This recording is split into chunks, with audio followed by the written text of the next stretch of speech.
మాట్లాడడానికి అవకాశం ఇచ్చినటువంటి పవన్ కళ్యాణ్ గారికి, ముఖ్యమంత్రి చంద్రబాబు నాయుడు గారికి, లోకేష్ గారికి, మనోహర్ గారికి ధన్యవాదాలు అధ్యక్ష. గత వైసీపీ ప్రభుత్వంలో ఏజెన్సీ ప్రాంతాల్లో ఉండేటువంటి ఐటీడీలకు సంబంధించి ట్రైబల్ సప్లై నిధులు సరిగా కేటాయించలేదు అధ్యక్ష.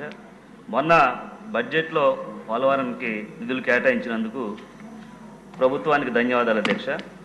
అలాగే ఏజెన్సీ ప్రాంతాల్లో ఉండేటువంటి ఐటీడీఏలు ఏర్పాటు చేసి వారికి ఆర్థికంగా అన్ని విధాలుగా అభివృద్ధి చెందాలని మంచి సంకల్పంతో గౌరవనీయులు ఎన్టీఆర్ రామారావు గారు అప్పట్లో వీటిని ఏర్పాటు చేయడం జరిగింది అధ్యక్ష. గత ప్రభుత్వం గిరిజన అభివృద్ధి ఎక్కడ జరగలేదు అధ్యక్ష. గిరిజన గుడెల్లో నడవడానికి రోడ్డు లేని పరిస్థితి అధ్యక్ష, త్రాగడానికి నీరు లేని పరిస్థితి అధ్యక్ష, ఉండడానికి ఇల్లు లేని పరిస్థితి అధ్యక్ష, చదువుకోవడానికి బళ్ళు లేని పరిస్థితి అధ్యక్ష. ఇప్పటి వరకు కొన్ని గ్రామాల్లో కరెంటు కూడా లేని పరిస్థితి అధ్యక్ష. కనీసం వారి సమస్యలు ఎవరికి చెబితే సమస్యలు తీరుతాయో తెలియని పరిస్థితి అధ్యక్ష. గిరిజన బ్రతుకులు మార్చాలంటే కేవలం మన ఎన్డీఏ కూటమి ద్వారా సాధ్యం అధ్యక్ష. అలాగే గత వైసీపీ ప్రభుత్వం దోచుకోవడం తప్ప ఎక్కడ కూడా గిరిజనుల్ని ఆదుకున్నటువంటి పరిస్థితి లేదు అధ్యక్ష. అలాగే మన ప్రభుత్వం ఐటీడీలపై, గిరిజన అభివృద్ధి సంస్థలపై ప్రత్యేక దృష్టి పెట్టి ట్రైబల్ సప్లై నిధులు కేటాయించాలని మనస్ఫూర్తిగా కోరుకుంటున్నాం అధ్యక్ష. అలాగే గత ప్రభుత్వాల్లో ఐటీడీలో పీఓలు 10 సంవత్సరాలు బట్టి ఎక్కడ కూడా సరైన పీఓలు లేరు అధ్యక్ష. వెంటనే ఆ ఉద్యోగస్తులు పీఓల్ని నియమించాలని ప్రభుత్వాన్ని వేడుకుంటున్నాను అధ్యక్ష. అలాగే ఐటీడీఏలో వైటీసీ సంస్థ ద్వారాగా చదువుకున్న నిరుద్యోగులకి అండగా నిలిచింది అధ్యక్ష. గత వైసీపీ ప్రభుత్వంలో ఒక్కరికి కూడా ఈ అవకాశం కల్పించలేదు అధ్యక్ష.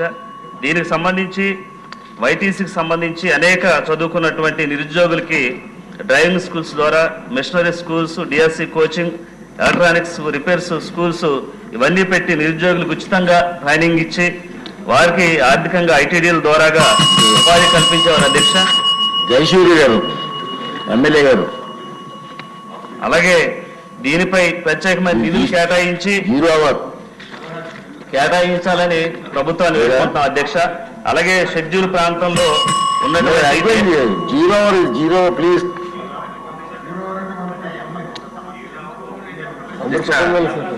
సభ్యులకి ఒక చిన్న సూచన, ఒక డిపార్ట్మెంట్ మీద 0 అవర్లో మాట్లాడితే కరెక్ట్గా నోట్ చేసుకొని దాన్ని పరిష్కరించడానికి ప్రయత్నం చేస్తాం అధ్యక్ష. 10 డిపార్ట్మెంట్లు ఒకేసారి మాట్లాడకుండా నా సలహా ఏంటంటే మీ నియోజకవర్గాల్లో అత్యంత ప్రాధాన్యత కలిగినటువంటి అంశాన్ని మీరు సెలెక్ట్ చేసుకొని ఆ ఒక్క సబ్జెక్టు మీద మాట్లాడితే కన్సెంట్ మంత్రి గారు రాసుకొని దాని పరిష్కారానికి మార్గం చూపిస్తాం. ఇది నా సలహా సభ్యులకు. సూచన, మంచి సూచన అండి. అది కొత్తగా శాసనసభ్యులు వచ్చారు కాబట్టి విప్పులు కూడా మీరు విప్పుతున్నారు కాబట్టి వారు ఏది మాట్లాడాలని కొంచెం చెప్తే వాళ్ళకి అర్థమవుతుంది. ఫస్ట్ టైం వచ్చారు, కొంచెం తప్పులేవు. జయసూర్య గారు, శాసనసభ్యులు. ధన్యవాదాలు అధ్యక్ష. ఈరోజు సభలో అవకాశం కల్పించినందుకు సభాధ్యక్షుల వారికి ప్రత్యేక ధన్యవాదాలు తెలుపుకుంటూ, అధ్యక్ష, నంద్యాల పార్లమెంటు నందికొట్కూరు తాలూకా నుంచి ఈరోజు సభలో అడుగు పెట్టడానికి అవకాశం ఇచ్చినటువంటి మన జాతీయ అధ్యక్షులు శ్రీ నారా చంద్రబాబు నాయుడు గారికి, అలాగే మన యువ నాయకులు లోకేష్ బాబు గారికి నా ప్రత్యేకమైనటువంటి ధన్యవాదాలు తెలుపుతున్నాను అధ్యక్ష. అధ్యక్ష, మీ టైం అయిపోతుంది. ఈరోజు నందికొట్కూరు నియోజకవర్గంలో శ్రీశైలం నీటి ముప్పు బాధితులు ఎప్పటి నుంచో దాదాపు 98 జీవో పైన ఉద్యోగాల కొరకు పోరాటాలు చేస్తూనే ఉన్నారు అధ్యక్ష. గతంలో 2014 నుంచి 19 వరకు సారు అనేక మందికి అవకాశాలు కల్పించారు. లాస్ట్ చిట్ట చివరిన 638 పోస్టులు మాత్రమే భర్తీ చేయలేదు. వాటిని భర్తీ చేసే దిశగా సంబంధిత మంత్రి వారికి తెలియజేయాల్సిందిగా తమ ద్వారా తెలియజేస్తున్నారు అధ్యక్ష. ధన్యవాదాలు. లలిత్ కుమార్ గారు. అధ్యక్ష, మరి మా నియోజకవర్గంలో డిగ్రీ కాలేజ్ అనేది పేద విద్యార్థులు మధ్యతరగతి కుటుంబాలకి చాలా విలువైన కాలేజ్ అధ్యక్ష. కొత్తవలస మండలంలో మరి ఎప్పటి నుంచో కల డిగ్రీ కాలేజ్ అనేది మంజూరు కోసం ప్రయత్నాలు చేస్తున్నాం అధ్యక్ష. మరి ఈనాటి కూటమి ప్రభుత్వంలో గౌరవ యువ మంత్రివర్యులు లోకేష్ బాబు గారి సహకారంతో తప్పకుండా పునాది రాయి పడుతుందని అభిమానంతో ఉన్నాం అధ్యక్ష.